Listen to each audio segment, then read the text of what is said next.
Learning more about slain Milwaukee police officer Peter Jerving, we'll talk with his close friends and his longtime co-workers. Before he joined MPD, Peter Jerving worked for years at a local factory that made envelopes. Katie Kurcz talked with two women who worked with him. They tell her everything was always better when he was around.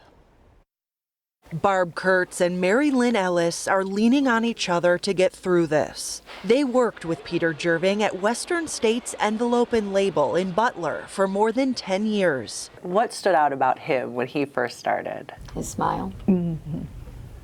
Yeah, he had a smile from ear to ear and a laugh that went along with it.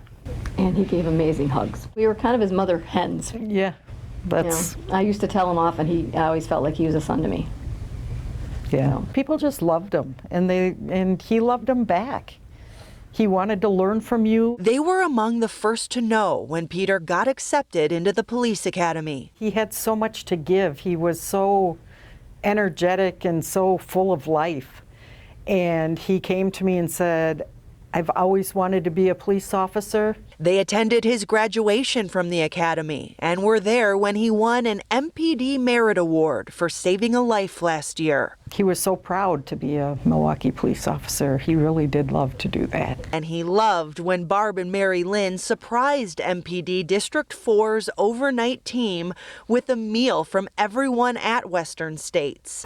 They shared this video of that moment. You can see how happy he was. He surprised them a few times, too. One of my funniest memories of Peter is I was training somebody on a machine, and he came in his uniform just to say hello as a visitor.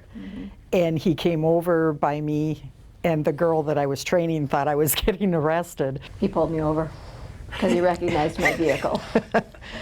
What would he say? He was just messing with me, but he knew my vehicle. First time scared me to death. Second time I knew it was him.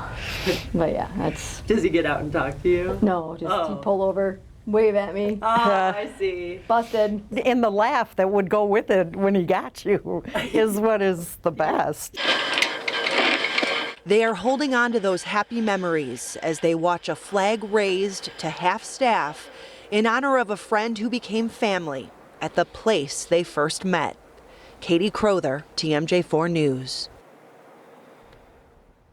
Now, if you would like to pay tribute to the fallen officer, there will be a vigil Friday night at King Solomon Church.